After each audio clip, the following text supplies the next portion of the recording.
기독교 강요 제1권 창조주 하나님을 아는 지식 제10장 성경은 유일하고 참되신 하나님을 제시하여 모든 이방신들을 물리치고 모든 미신을 교정함.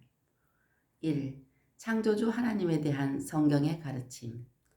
우리 앞에서 하나님을 아는 지식이 세계의 온 구조와 모든 만물들 속에 분명히 드러나 있지만 그의 말씀에서 더욱 분명하고도 친숙하게 계시되어 있음을 배운 바 있다.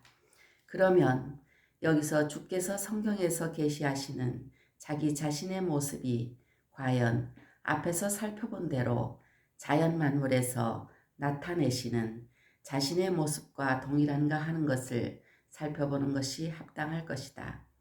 이 문제를 충실하게 논의하려면 많은 지면이 할애되어야 할 것이다. 그러나 여기서는 경건한 독자들이 하나님에 관하여 성경에서 특별히 찾아야 할 것이 무엇인가를 보여주는 일종의 목록만을 제공하여 그들로 하여금 목표를 확실히 찾아가도록 인도해 주는 정도로 만족할 것이다. 여기서는 아브라함의 자손들을 나머지 민족들과 구별지어 주는 그 특별한 언약에 대해서 창세기 17장 4절 참조 아직 다루지 않을 것이다. 원수였던 자들을 아들들로 값없이 양자로 받으시는 데에서 이미 하나님께서 그들의 구속주이심을 스스로 보여주시기 때문이다. 그러나 여기서는 아직 세계의 창조에서 머무는 그런 지식을 거론하고 있을 뿐 중보자 그리스도에게까지는 올라가지 않을 것이다.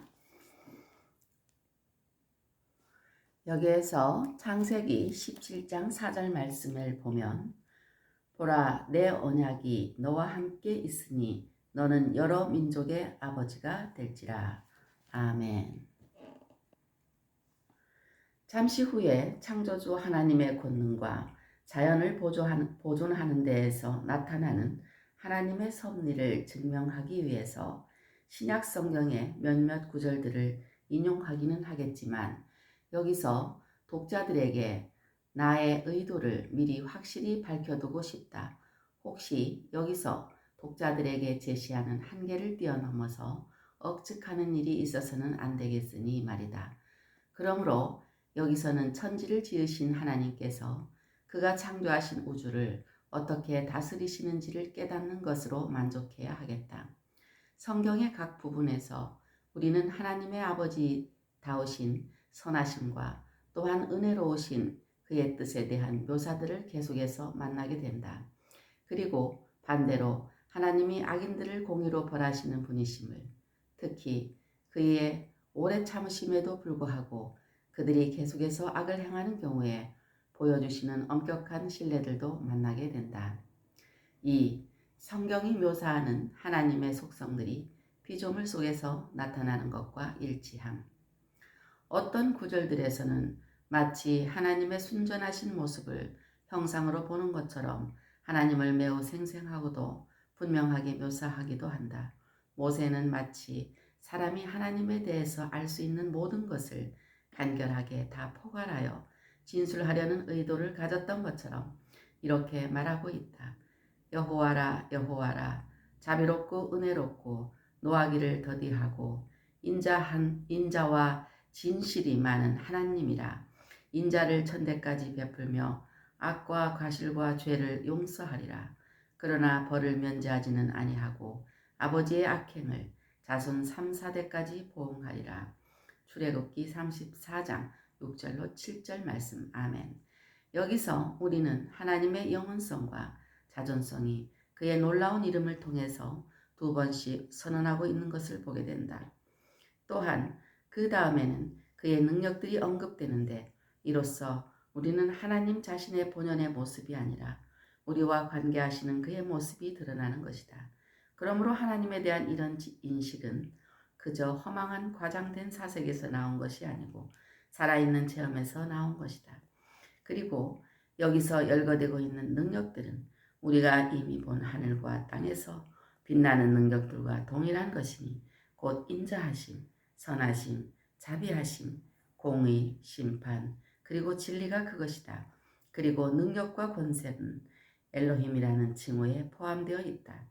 선지자들은 하나님의 거룩하신 이름을 충실하게 드러내고자 할 때에도 이 동일한 개념들로 하나님을 지칭하고 있다. 구태여 여러 가지 신뢰들을 모으느라 애쓸 필요가 없고 여기서는 그저 한 편의 시편만으로도 족할 것이다. 거기에는 하나님의 모든 능력들이 총체적으로 매우 정확하게 제시되어 있어서 아무것도 빠진 것이 없는 것처럼 보이면서도 특히 시편 145편 5절 말씀을 보면 주의 존귀하고 영광스러운 위엄과 주의 기이한 일들을 나는 작은 소리로 읊소리이다. 아멘.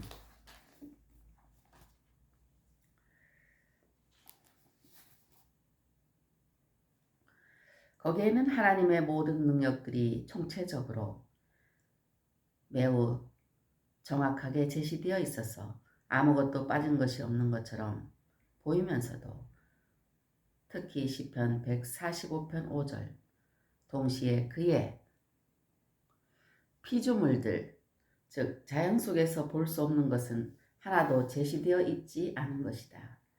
이처럼 체험을 우리 교사로 삼아도 하나님께서 그의 말씀 속에서 친히 선포하시는 대로의 하나님을 찾게 되는 것이다.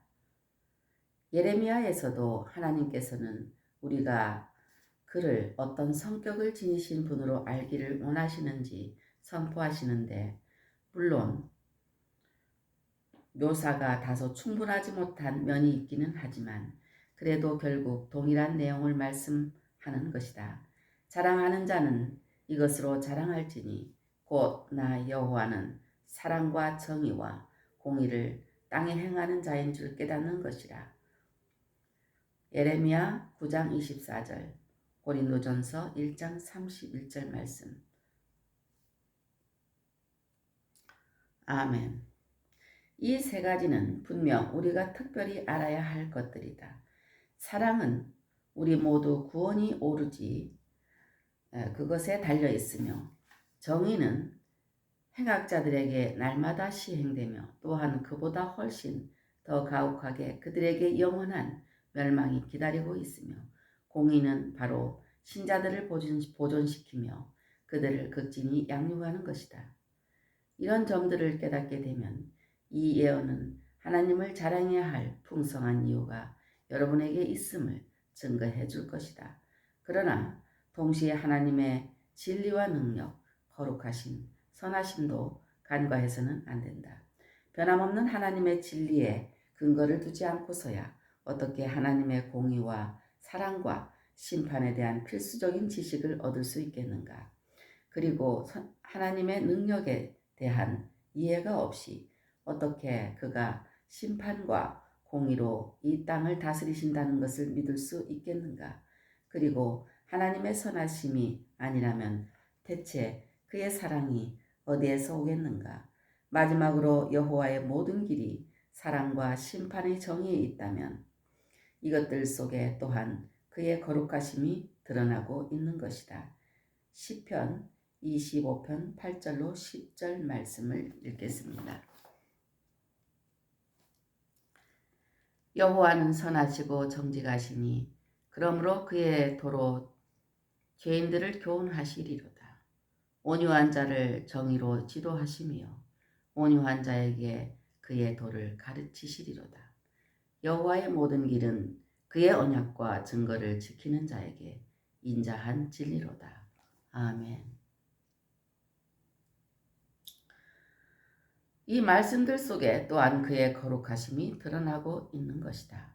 더욱이 우리를 위하여 성경에 제시되어 있는 하나님에 관한 지식은 먼저 하나님을 두려워하게 하고 그 다음에 그를 신뢰하기 위한 것이라는 점에서 피조물 속에서 빛나는 하나님에 관한 지식과 지극히 동일한 목적을 지향하는 것이다. 이 지식을 통해서 우리는 온전히 순결한 마음과 거짓없는 순종으로 하나님을 예배하기를 배울 수 있고 또한 전적으로 그의 선하심에 의지하는 법을 배울 수 있는 것이다. 3. 성경은 이교도들의 모든 신들을 배격함. 여기서 일반적인 가르침을 정리하는 것이 적절할 것이라 여겨진다. 우선 독자들은 성경이 우리를 참되신 하나님께로 이끌기 위하여 이교도들의 모든 신들을 명확하게 제위시키고 거부한다는 점을 유념하기를 바란다. 거의 모든 시대를 통틀어서 종교가 한결같이 타락한 상태에 있기 때문이다. 물론 하나님이라는 이름이 어느 곳에서나 알려져 있고 또한 칭송을 받은 것은 사실이다. 무수한 신들을 숭배하는 자들도 순전한 본연의 느낌에서 우러나와서 말할 때는 마치 단일신으로 만족하기라도 하듯이 그저 하나님이라는 이름을 사용하기로 했던 것이다. 그래서 순교자 유스티누스는 지혜롭게도 이를 간파하고 하나님의 단독 통치라는 논구를 통해서 갖가지 다양한 증거를 제시하여 하나님의 단일성이 모든 사람의 마음속에 새겨져 있음을 입증한 바 있다. 테르툴리아누스 역시 일상적인 언어로 같은 사실을 증명해주고 있다. 그러나 이교도들은 한 사람의 예의도 없이 그들의 허망함으로 인하여 자기들이 만들어낸 거짓 신에게 이끌려 하나님을 깨닫는 참된 지각들이 완전히 사라져 버렸으므로 혹시 유일하신 하나님에 대해서는 그들이 본성적으로 무언가를 느꼈더라도 그 모든 것들은 그저 그들로 하여금 변명하지 못하도록 해주는 것 이외에 아무 가치도 없는 것이다.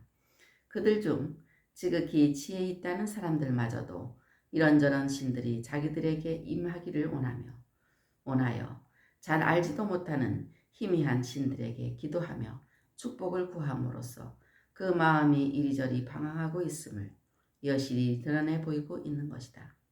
그 이외에도 여러 가지 속성들을 지닌 신을 상상하기도 하나 물론 제우스, 헤르메스, 아프로디테, 아테나 등에 관한 그들의 생각들은 무지한 일반 대중의 생각들만큼 어리석지는 않으나 이것들 역시 사탄의 속임수에서 전혀 벗어나 있지 못하는 것이다. 이미 어디에선가 살펴보았듯이 철학자들이 아주 기술적으로 고안해낸 온갖 논리들이 아무리 교묘하다 할지라도 그 모든 것들이 하나님의 진리를 부패하게 만들었다는 점에서 결코 반역의 혐의를 피할 수가 없는 것이다. 그렇기 때문에 하박국 선지자는 모든 우상들을 정죄한 다음 말씀 속에서 자기를 계시하신 그 하나님 이외에 다른 어떠한 존재도 인정하는 일이 없도록 하기 위하여 그의 성전에서 하나님을 찾으라고 명령하고 있는 것이다. 하박국 2장 20절 말씀을 읽겠습니다. 오직 여호와는 그 성전에 계시니 온 땅은 그 앞에서 잠잠할지니라 하시니라. 아멘.